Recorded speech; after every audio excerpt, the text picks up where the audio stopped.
Normally, those projects could take months, but we mobilized, you stepped up, and we pushed reform forward.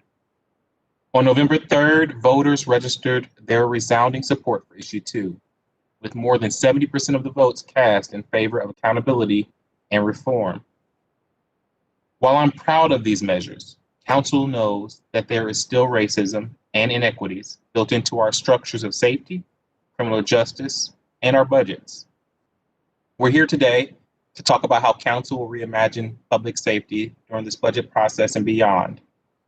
We have three key principles, three key pillars that will frame and drive our decisions.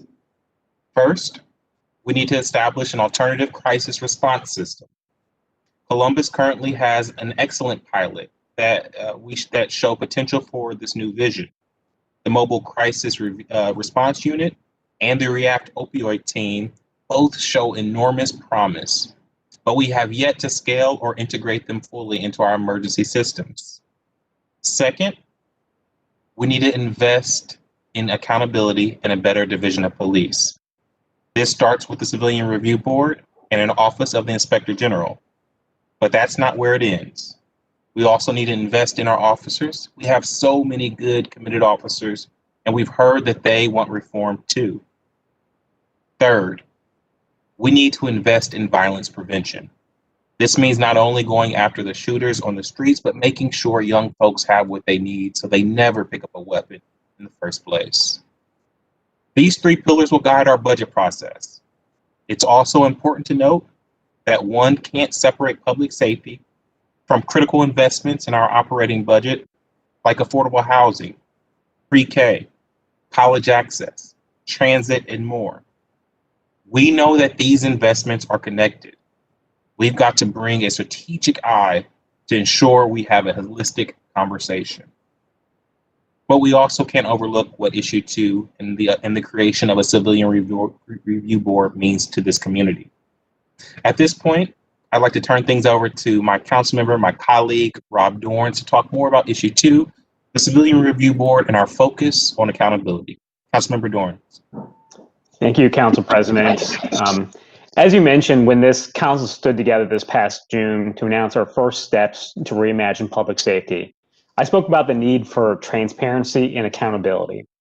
Too many in our community had lost faith in our current public safety infrastructure. We immediately went to work building the foundation for a Civilian Review Board for Columbus. We met with national experts, we held public hearings, engaged the Division of Police, along with community leaders to bring transparency and accountability in public safety with a Civilian Review Board. As you mentioned, on July 27th of this year, this body unanimously passed Ordinance 1819, sponsored by Council President Hardin and myself, which placed Issue 2 on the ballot. This legislation set in place not only a Civilian Review Board, but just as importantly, an independent investigative body to ensure the board has professional staff to conduct real and transparent investigations into potential police misconduct. I'm incredibly proud that the citizens of Columbus supported Issue 2 with over 74% of the vote. A Civilian Review Board and Office Inspector General is now enshrined in our city charter, our Constitution. I want to thank Council President Hardin, my colleagues, the mayor, the city attorney, and the voters for making this a reality. That said, our work is not done. In the coming weeks and months, City Council will begin to pass legislation formalizing the operations of the board and the Inspector General. Soon, we will pass an operating budget which will ensure that these bodies have sufficient funding. We heard this over and over again from national experts, the need to ensure that these bodies have sufficient funding to do what they need to do to ensure transparency and accountability. Next, we'll craft legislation to seat board members, set their terms, and other details. I want to thank the group of community leaders that have been meeting for months to study the most effective ways to structure our review board here in Columbus. We know we have more work to do to create the transparency and accountability for our police force.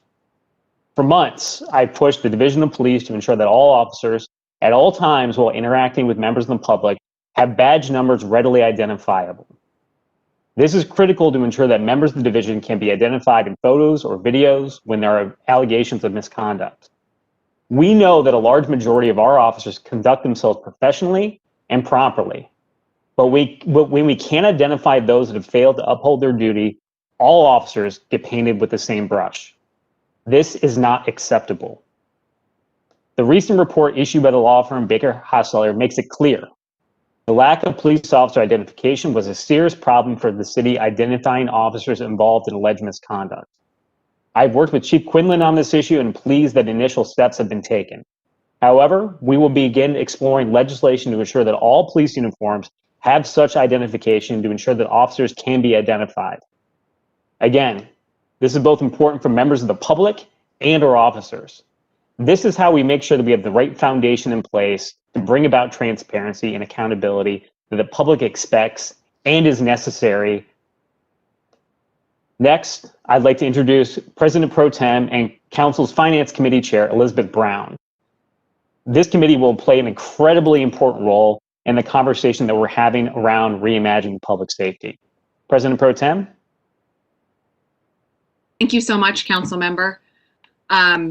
And thank you all for being here, for the press who have tuned in. This is an absolutely critical conversation for this year and for all years coming ahead of us.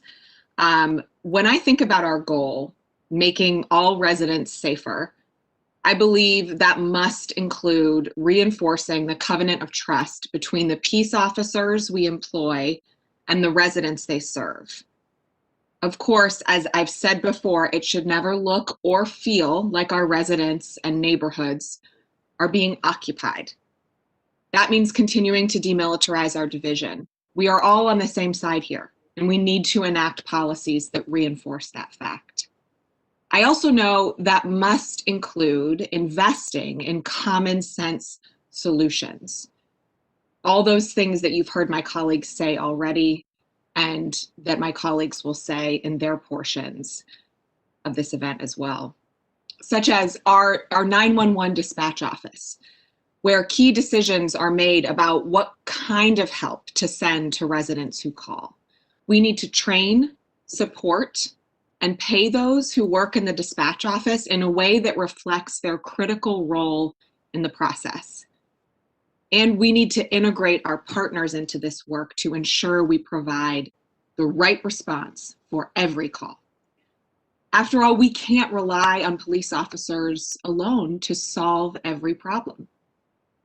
As we work to stop violence in our city, we can't lose sight of the fact that policing is a response to violence. It does not prevent it on its own. Preventing violence includes community-driven violence intervention efforts.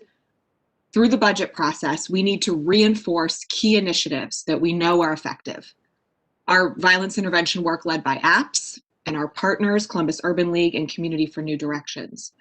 Our CARE Coalition and the social workers who help residents address their trauma and build resilience in the wake of violence in our neighborhoods.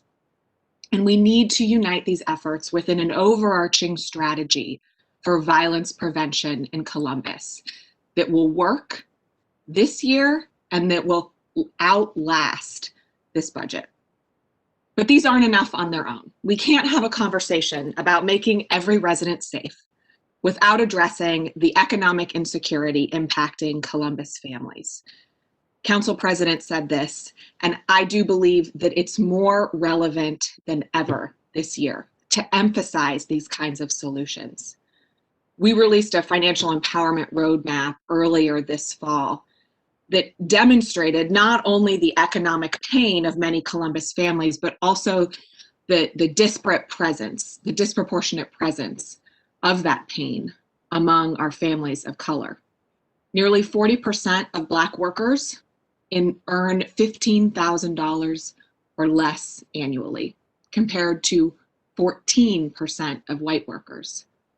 33% of Black and 31% of Hispanic households have zero net wealth, nearly double that of white households at 17%. In the wake of COVID-19, I'm proud to have worked with members of this council to take bold steps that support families and help residents cope with financial insecurity. Steps like our Right to Recover program, steps like the rental assistance championed by Councilmember Favor, steps like the CARES Act dollars that seeded these lifelines are going to be depleted soon, and we can't let off the gas on providing the sorely needed resources that help families meet their basic needs. At the same time, this is going to be a tough budget to work through, given the state of our economy and the uncertainty of our economy, quite frankly, as we continue to deal with the impacts of a worldwide pandemic. But as Finance Chair, I will be looking for ways to continue supporting every family in Columbus. In the coming weeks, Council will hold hearings to review the proposed budget with city departments. Although a review of this budget is closely linked to promoting public safety in every neighborhood of our city, we want to harness the unprecedented, we're going further than the typical hearing process, because we want to harness the unprecedented public engagement we've received this summer to arrive at solutions that truly move our city forward together and that have the buy-in of our residents. So that is why we're going to work with the Saunders Company to facilitate an extensive community engagement process on top of our budget hearings. They will conduct surveys, focus groups, large community events, in the 2020 sense of a large community event, either virtually or under strict COVID-19 safety guidelines, pending the trajectory of our community spread in the coming months. Many people aren't able to engage with City Council during traditional hearings. They are busy living their lives that are harder now than they have been recently. Our public engagement around reimagining public safety will focus on engaging with people who typically are not heard through a traditional hearing process, but are directly impacted by the decisions the seven of us make. Our hearings will start tomorrow when I hold the Finance, Recreation and Parks, and Education budget hearing at 3:00 p.m. Other dates of note include the safety budget hearing hosted by Councilmember Mitch Brown on December 2nd, a reimagining safety hearing on the mayor's reform initiatives on December 9th, and we expect to announce additional hearings and legislation in the coming months. The bottom line is, across our city, spanning nearly every point of view, we are all in search of safe communities for ourselves, our families, and our neighbors. That is our North Star throughout this process. I'm now happy to introduce and turn the microphone over to Safety Chair, Councilmember Mitch Brown. Thank you, President Pro Tem, and also thank you, Council President Harden. I appreciate your leadership and all my colleagues' dedication to ensuring our community is safe for all who live, work, and visit here. In my years of public safety, I've come to understand the importance of matching the emergency response to meet the situation at hand. This requires investment in people, training, and systems to ensure our first responders effectively serve the residents of Columbus. I believe that an overwhelming majority of our Columbus police officers and firefighters put on their uniforms every day to serve and protect our community. However, I recognize that we as a community have asked our officers to address issues caused by poverty, drug addiction, and mental health. While I know our officers would step up to answer the call, and they have, we cannot and should not enforce our way out of these societal issues. We must continue to build on pilot programs that invest in diversified emergency response through outreach and treatment while continuing to meet our community's high expectations. I've always been supportive of improvements to the Columbus Division of Police. Our division, like all police divisions, needs to be able to adapt and continuously improve. I am confident that our officers and command staff are capable of progress and growth. However, while we must be adaptive in our treatment of mental health and drug addiction, this council must also maintain our investment in our public safety forces to keep personnel, vehicles, and technology available to respond to our residents in crisis. Violence, specifically gun violence, has had an immense toll on our city and our residents this year. With a record number of shootings and homicides, we must continue to invest in reducing gun violence. Without paramedics, trauma physicians, and nurses, we certainly would have seen more loss of life. It is vital that those who inflict this irreparable damage be held accountable. Our Division of Police is tasked with bringing these officers to justice, to justice. They need the equipment, the training to do as effectively and as safely as possible so they also may go home to their families. Too many in our community are mourning without knowing the circumstances around their loved one's death. We must do a better job as a community to stand up to violence. With proper investment and accountability, I trust that our public safety forces will continue to adapt and improve how they keep our city and its residents safe. I'm committed to supporting them as we work to meet our community's expectations. I invite the community to participate in the public hearing to discuss the 2021 Public Safety Operating Budget on Wednesday, December 2nd at 5 o'clock, as President Pro Tem has already mentioned. And I'd now like to introduce Councilor Emmanuel Remy. Thank you so much, Councilmember Brown. I appreciate your insight and all my colleagues' work on this important issue today. Every resident of Columbus deserves to feel safe in their neighborhood. For some, and understandably so, this means establishing or reestablishing trust in officers responsible for policing our communities. This also means that we need to invest in a better division of police. These investments would include evaluating what calls actually require police response versus other collaborative relationships that can be built with our partners. Dispatching specially trained officers and mental health professionals to manage crisis calls. De-escalation and crisis intervention training, which has a focus on being more empathetic and non-judgmental, mindfulness of nonverbal cues and gestures, remaining calm, rational, and professional. These are just a few of many examples in which our officers can appear less threatening and more approachable than they may be today. I also think it's important your police force be reflective of the community it serves. We are lucky to live in a city that is so rich in culture, diverse residents, and more inclusivity. Unfortunately, we also live in a city where our police force is lacking in diversity. As chair of the administration committee, which includes the Human Resources Department and the Civil Service Commission, it is important to me, as well as my colleagues, that the city of Columbus improve its recruitment efforts. I have charged the directors of both departments with assuring that our recruitment efforts extend to every Columbus community, including our new American and immigrant communities.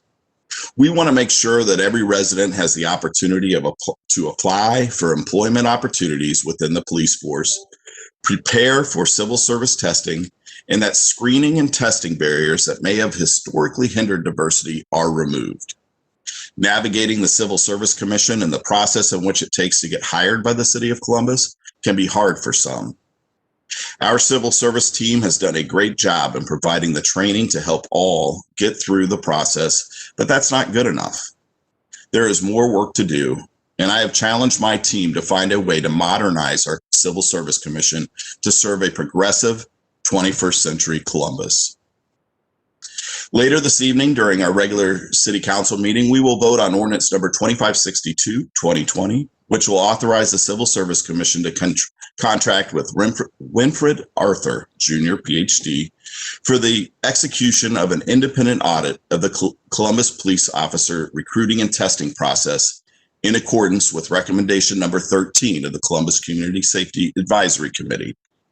This will be an $80,000 investment to improve how we test and recruit our officers. We also understand the importance of having a mechanism in place for new recruits and seasoned officers to speak up when they witness inappropriate behavior displayed by their fellow colleagues.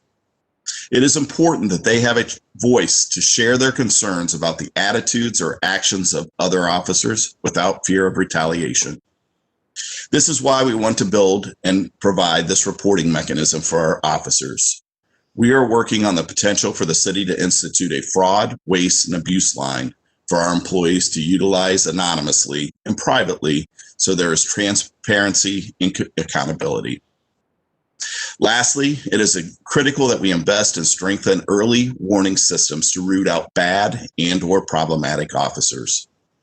I would argue that it is a small number of officers causing the majority of the problems.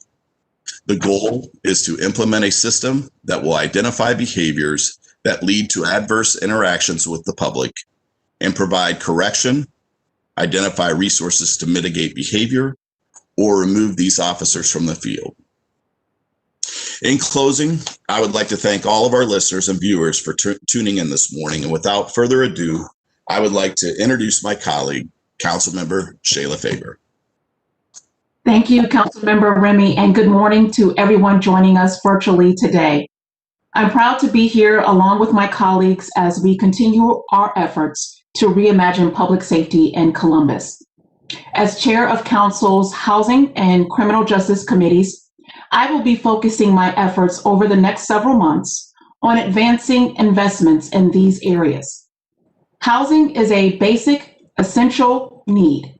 Yet far too many in our community are unable to access safe, decent, and affordable housing.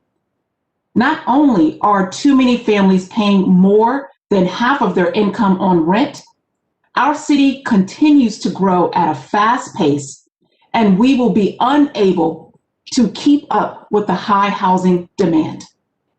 We must invest in more building and maintaining a housing stock that can support the needs of all of our residents, including those who are low income, seniors, and disabled. I'm proud of recent projects and developer commitments to build housing at 60% AMI and below. This is progress, but we have much more to do. I look forward to continuing my advocacy in this area and putting the proper resources in place to support our growing needs around housing. Additionally, we find ourselves in the midst of an eviction crisis that disproportionately impacts women of color and their children. A permanent tenant-based rental assistance program can go a long way towards protecting our most vulnerable residents and keeping them off of our streets and away from an overburdened shelter system. These are the types of investments I know can improve the trajectory of our city. Also, essential to our future is our youth. This year, we've seen an unprecedented rise in youth-led violence. Our young people need our support, and we must take their needs seriously. Whether it is early intervention measures to help youth find jobs and other opportunities to deter them from violence, or if it is working intentionally within our juvenile justice system to effectively prepare them to re-enter society, we must do more to meet their demands. I'm committed to this work, and I want to see all of us commit to putting the proper resources in place to support the future of Columbus. I strongly believe that reimagining public safety means we must make strides to reinvest in our community. I'm looking forward to interacting with our residents and other stakeholders in the coming months to determine how we can invest in the best initiatives for all of us. And with that, I would now like to introduce my colleague, Councilmember Tyson. Thank you. Thank you, Councilmember Faber. And I want to thank all the viewing and listening residents this morning to our council talking about reimagining public safety. This morning, I'm going to take a few moments to reflect on reimagining public safety and gun violence through the lens of public health. When we think about public health and the social determinants of health, we must recognize that African Americans are disproportionately affected by numerous inequities, which include housing, as Councilmember Faber stated, crime, incarceration, education, employment, poverty, food insecurity, healthcare, and public safety. On November 13th, we learned that more than 144 of our fellow residents have been murdered in this community, 75% of them being African Americans. And while any murder is unacceptable, we must now balance this injustice in the context of racial equity. What might appear to be a linkage between race and crime is in large part a function of concentrated urban poverty, which is far more common for African Americans than any other racial group. So as I begin to think about reimagining public safety, we really have to focus on equity is at the center of all the work that we do. As chair of Health and Human Services Committee, I recognize that as we move forward with reimagining public safety, from a public health perspective, we need to get behind programs that support violence prevention, which is the use of violence interrupters and youth engagement, like our APPS program and our many other nonprofit partners that have programs to reduce this inequity. As we're making sure that violence, these programs are things, as Councilmember Favor said, making sure that our young people have opportunities for employment, but also our young people have opportunities to, again, work with those amazing nonprofit partners. And some of those are sororities and fraternities that are working with our youth each and every day to give them positive outlets to move forward. Also, we have to support the use of alternative responses, such as we see with the CARE Coalition. We must also have authentic community engagement, which reaches out to normally excluded groups. We also have to work on jail reduction and reforms that will allow low-level offenders to reduce their sentences. And we must also recognize our fiscal constraints, especially in this time of COVID-19. How do we manage our reforms in a manner in which we're getting things done, but thinking about the environment in which we're in? And then we also have to recognize that policing is only one element, again, of reimagining policing. But in that area, we have to focus on the use of force, training, recruitment, accountability, and community policing. In conclusion, for me, when we reimagine public safety and gun violence through the lens of public health, we need to remember that feeling safe and protected goes beyond policing.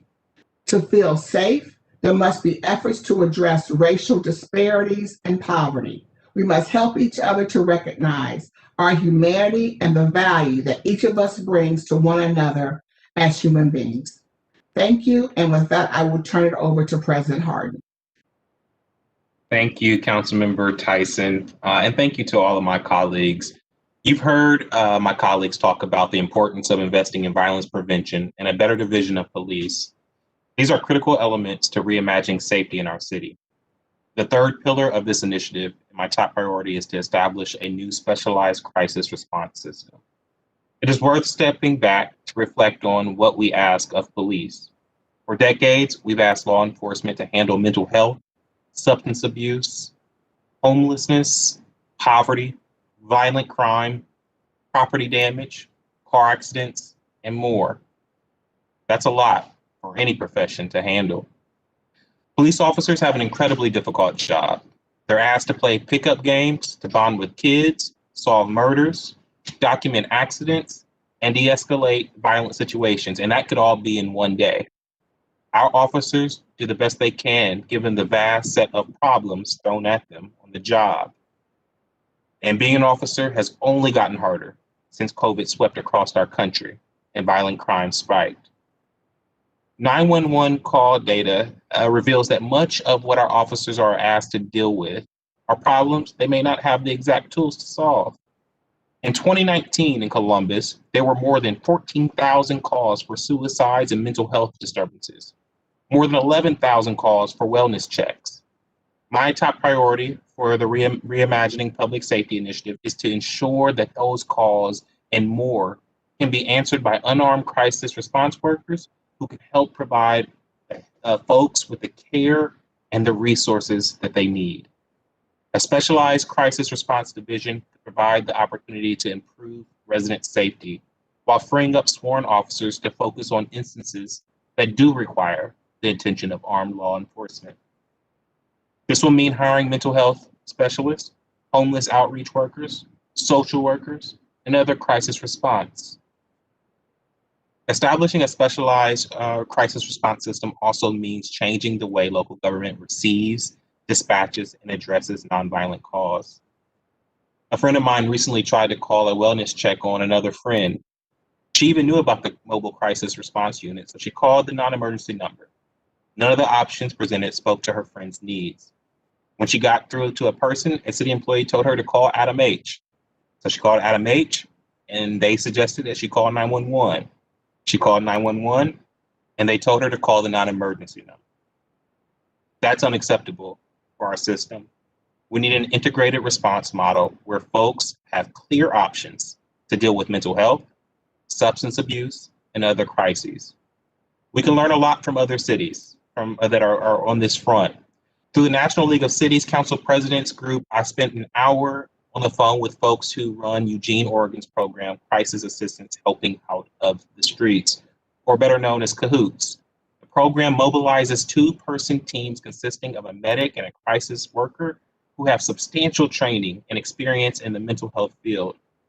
The teams deal with a wide range of mental health-related issues, including conflict resolution, welfare checks, substance abuse, suicide threats, and more, relying on trauma-informed de-escalation and harm reduction techniques. The program cost about $2.1 million annually in 2017, and the CAHOOTS team answered 17% of Eugene Police Department's overall call volume, saving Eugene an estimated $8.5 million in public safety spending annually. We see other cities around the country adopting similar models: Albuquerque, Denver, Houston, and more. We have a model for this in Columbus, where we pair mental health workers with officers, but it's not even close to handling the call volume for these cases. I want to acknowledge and thank Mayor Ginther for putting additional dollars into Columbus Mobile Crisis Response Unit. This is an important step in the right direction. Additionally, this year's capital budget contained more than $3 million for a new Adam H. Center that will provide many of the services that our residents need. Establishing an alternative crisis response system that can adequately answer the calls for service will require a multi-year effort. But it starts with this operating budget. Now, some people have told me that they're tired of talking about reimagining safety. They think because protests are over, the work is done. Well, this council is here to tell you that we aren't anywhere close to done with this. Reform is a marathon, not a sprint. I'm appreciative that my colleagues are committed to this process just like I am, but our voices aren't enough. We need to hear from the community to ensure that we're able to follow through on these principles in a way that works for Columbus. Our next steps to reimagine public safety are first passing Ordinance 2562, 2020 tonight to audit our civil service and recruiting process for public safety. Second, would be holding the two public engagement hearings. The first on December 2nd, chaired by Chair Mitch Brown. And the second hearing is a special focus on items in the mayor's proposed budget that advance reform. Beyond that, the Saunders Company will host focus groups, citywide surveys, and large events to garner more feedback from the community. Then we'll pass a budget in February. We've got work ahead of us, but I'm confident that through this process and with the community engaged, we can usher in a safer, more prosperous city. At this time, we will take a few questions from members of the media. We're going to use the raise hand function. You should see a hand icon in the bottom right-hand corner of the screen. After you press that icon, you should see a hand next to your name in the attendee list. When you're called in, you'll be unmuted. Please specify if you'd like to address your question to a particular council member. Please say your name and what media outlet you're with. And after you ask your question, please click the icon again to lower your hand.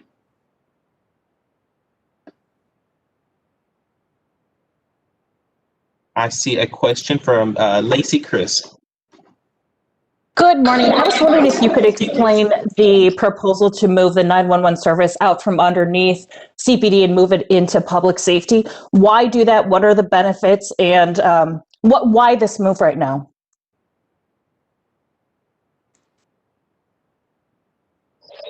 What we are, thank you, Lacey, for the question. What we are kicking off today is a process of talking with the residents, but also with the administration about proposed actions in this budget and proposals that we might hear from residents. And so we look forward to having those engagements over the next several months and seeing what makes sense and how we move forward. I think that's just one step in one proposal and really reimagining what public safety looks like in Columbus and making sure that our responders, that our responder system works in an appropriate way. I'd ask, does Councilmember Mitch Brown, Chair Brown, do you have any other comments on that?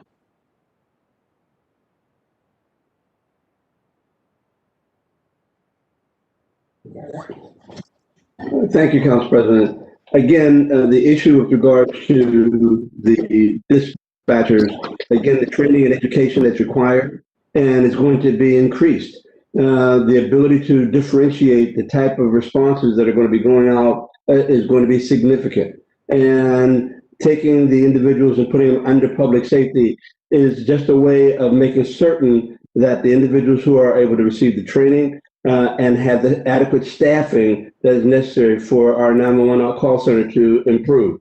That's good. That's the first link. When citizens need help, they dial 911. We want to make certain that the response is appropriate to the request. And that's part of the rationale for making the move. Thank you, Councilmember. Thank you, Lacey. I see Bethany Bruner. Good morning, Council. I appreciate you guys taking some questions. I wanted to touch on the community engagement aspect of this. How are you going to make sure that all communities in Columbus are heard and that this isn't going to be a survey that is sent out and we get the responses from people that are more civically engaged in some of our more educated, more affluent communities, and we're hearing from people, in Roseland and South Linden, on Parsons Avenue, and making sure that those people that are most directly impacted, particularly by the violence this year, are being heard in this conversation as well. Thank you, Bethany. I'm going to kick that one over to President Pro Tem. Thank you.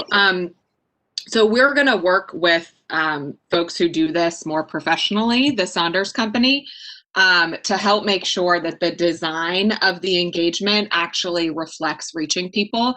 And look, I will be honest that it's harder during COVID, right? A lot of the tactics that we've used to try to bolster authentic community engagement will be harder to do, which is why, depending on our numbers, we can't rely just on virtual engagement. If there are safe ways to do live engagement and our numbers, virus infection numbers, reflect the ability to do so, we will. I think another important piece is engaging partners who serve folks on the ground in these neighborhoods on a regular basis. So it's not, City of Columbus coming to your neighborhood. It's community development for all people, right? So that, we've got that kind of, and I'm just using them as an example, but that we've got that kind of community-based engagement. One thing I think we all know is that if a resident who largely is marginalized by kind of typical engagement styles or daily life in the city of Columbus, if they hear from somebody they trust about entering a conversation, they're much more likely to do it, versus, hey, here's the city of Columbus, just come and show up.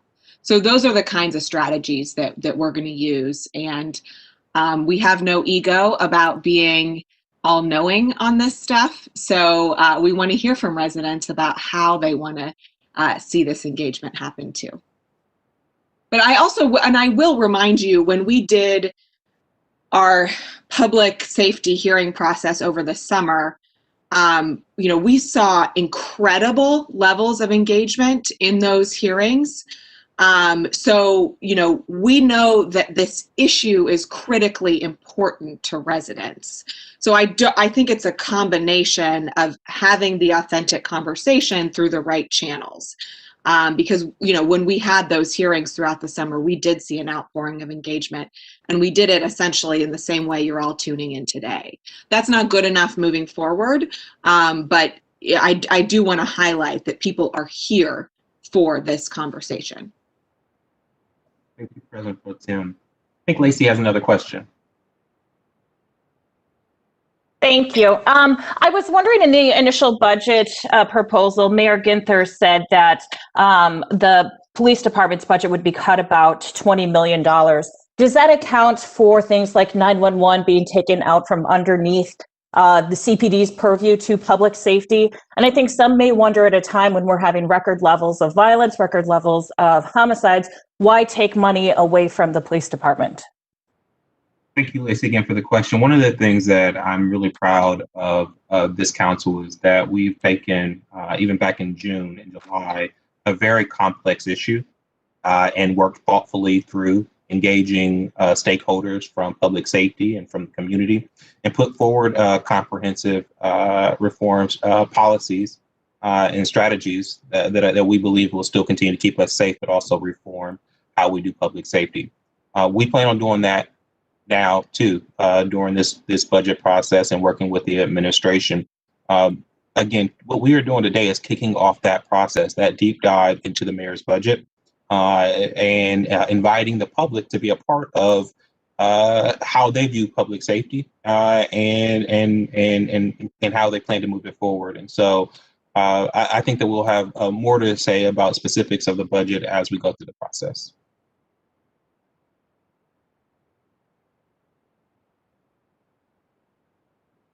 Are there any other questions? Lacey, do you have a follow-up? Yeah, I guess, and I know you said you're not looking into specifics, but in the budgets, the mayor's budget proposal, it looked to me like there was a proposal for 50 fewer patrol officers. Can you help walk me through the reasoning behind that and what they will be replaced with? I'm just trying to get a better grasp on the thought behind it. Again, you're talking to the legislative branch. We received the mayor's budget. We're excited about it. We think that it points into a direction of reimagining public safety, but we will have to run that process. We will have to engage with the community, with public safety, with the administration, and come up with confirm a budget that makes sense for Columbus. We would invite folks to come to the hearings as we walk through. I think Councilmember Mitch Brown's hearing is December 2nd. That will go deeper into this process. Councilmember, do you have any, Chair Brown, do you have any other comments?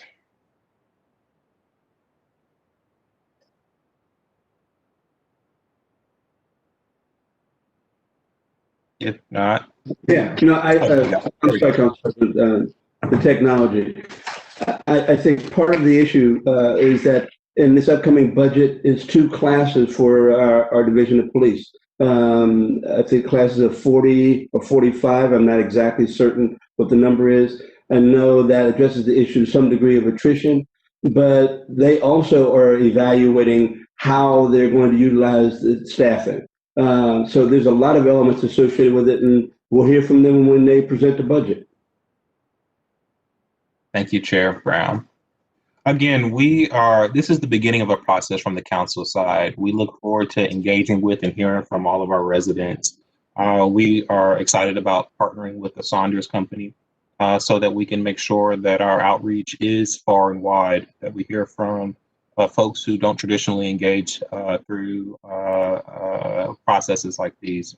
And so we invite you to be a part of reimagining public safety in Columbus. Again, I'm very appreciative to all of my colleagues who are taking the mantle and are continued to be committed to moving this process forward. Thank you so much and have a great afternoon.